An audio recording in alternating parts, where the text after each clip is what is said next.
आप पढ़ रहे हैं आज मेरे साथ अलाउद्दीन खिलजी को विशेष से, यानी विशेष तौर पे हम अलाउद्दीन खिलजी की बात करेंगे और बिंदु हमारा है खिलजी वंश।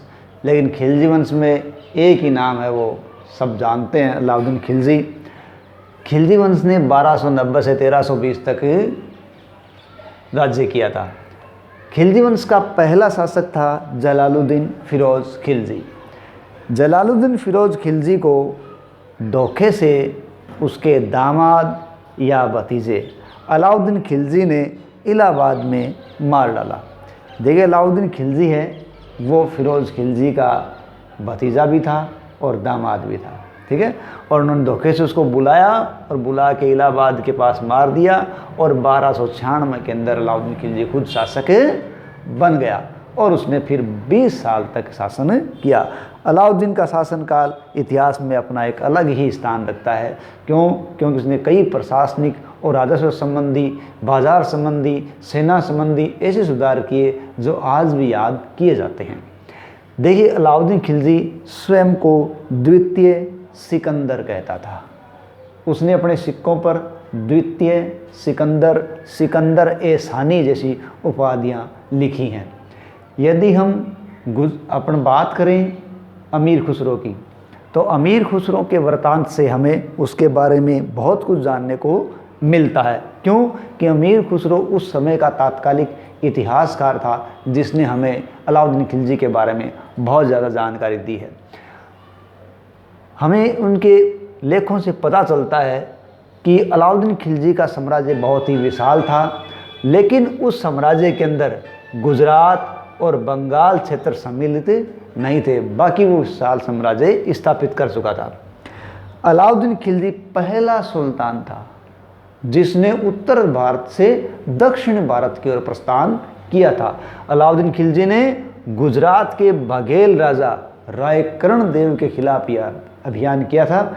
ध्यान रखें, पहला शासक था जिसने दक्षिणी भारत की ओर प्रस्थान किया और दक्षिण भारत रियासतों से अतुल धन संपदा उसने प्राप्त की और गुजरात के इस अभियान से उसे मलिक काफूर नाम का एक योग्य सेना नायक प्राप्त हो गया।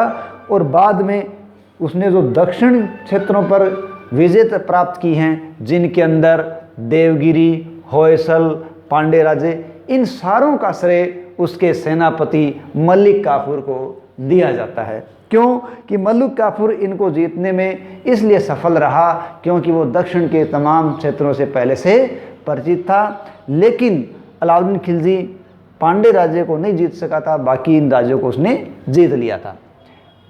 अलाउद्दीन खिलजी के राजपूताने में या राजस्थान के अंदर हम लोग की बात करें तो 1301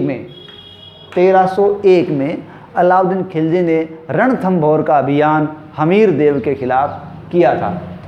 1303 में उसने चित्तौड़ का अभियान किया, जिसके पीछे कहा जाता है चित्तौड़ की रानी पद्मिनी को प्राप्त करना। तो ये पद्मिनी के लिए रतन सिंह के खिलाफ किया गया उसका अभियान था, ठीक है।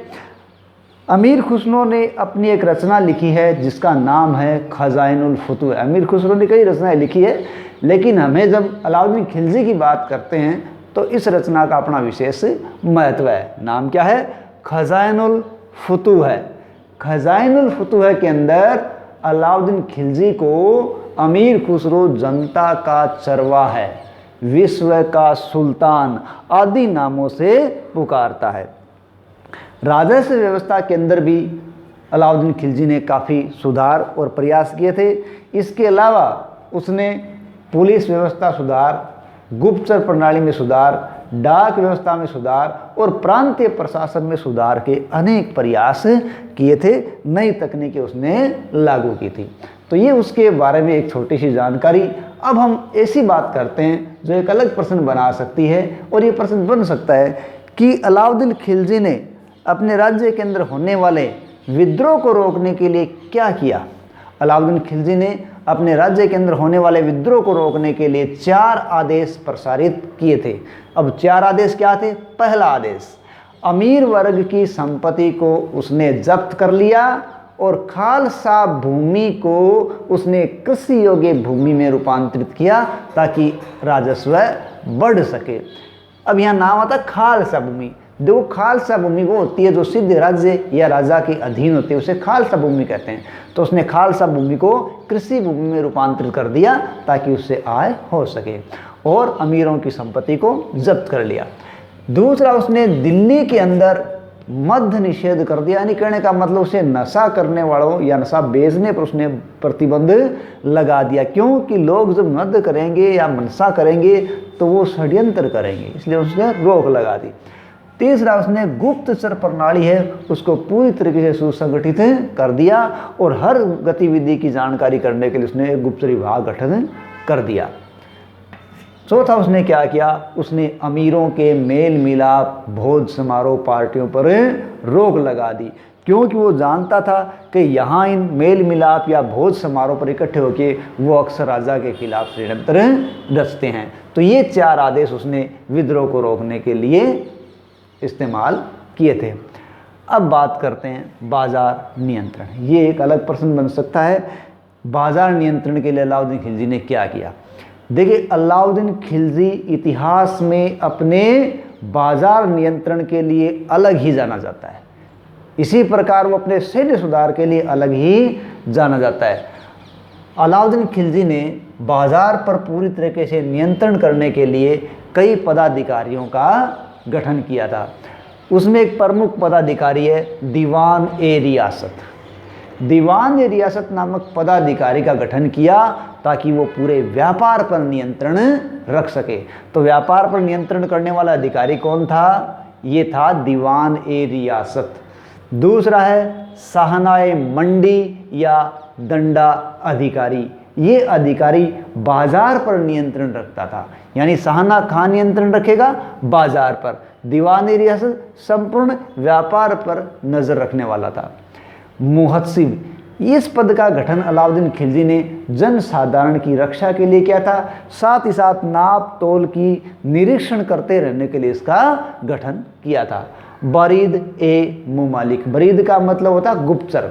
अलाउद्दीन खिलजी ने बाजार पर पूरी नज़र बनाए रखने के लिए बरीद ए मुमालिक नाम का अधिकारी नियुक्त कर दिया, जो गुप्तचरों को छोड़ता और गुप्तचरों के माध्यम से बाजार के अंदर होने वाली सूचनाएं प्राप्त करता था। इस प्रकार से उसने मुनाफाखोरी, रिश्वतखोरी, भ्रष्टाचार आदि होने वाले चीज़ों पर नियंत्रण लगा दिया था। और उसने क्या किया, एक सराय अदल, उसने जो बाज़ार स्थापित किया था वो एक सराय अदल नाम से बाज़ार स्थापित किया, जहां विदेशी और स्थानीय वस्तुएं बेची जाती थी, और वहां उसने मोल भाव निश्चित कर दिए। स्थानीय और विदेशी वस्तुओं की खरीद उसने एक निश्चित मूल्य पर नियंत्रित कर दी। ये बाज़ार था उसका। हम सैन्य सुधार की बात करें, अलाउद्दीन खिलजी पहला सुल्तान था जिसने स्थायी सेना रखी। वो पहला सुल्तान था जिसने अपनी सेना को नगद वेतन देना शुरू किया। साथ ही साथ उसने अपने सैनिकों का हुलिया भी नोट करना शुरू कर दिया था। तो ये अपने सैन्य सुधार के लिए उसने अनेक प्रयास किए थे। अलाउद्दीन खिलजी ने अलाई किला, कोसे सिरी, कुस्के सिरी का निर्माण करवाया था। ये एक ही के नाम है, अलाई किला या कोसे सिरी या कुस्के सिरी या सिरी फोर्ट। ये अलाउद्दीन खिलजी का बनाया हुआ फोर्ट है जिसमें 7 दरवाजे हैं। ठीक है। अलाउद्दीन खिलजी की उपाधि के बारे में बात करें, अलाउद्दीन खिलजी ने खलीफा को मान्यता प्रदान की और उसने स्वयं खलीफा से मांग प्राप्त करके उसने यस्मिन उल खिलाफत, ये यस्मिन उल खिलाफत हो सकता है, यमीन उल खिलाफत भी कहीं लिखा आता है। तो यस्मिन उल खिलाफत, यमीन उल खिलाफत, नासिर अमीर उल मोमिनीन की उपाधि धारण की, अर्थात उसने खलीफा को मान्यता प्रदान की थी। इस प्रकार हमारे अलाउद्दीन खिलजी से संबंधित ये सामान्य उसके अभियानों की जानकारी है, ये उसके विद्रोह रोकने के लिए आदेश हैं, ये बाजार नियंत्रण के बारे में, और ये उसके सैन्य सुधार की स्थिति दिखाई गई है। धन्यवाद।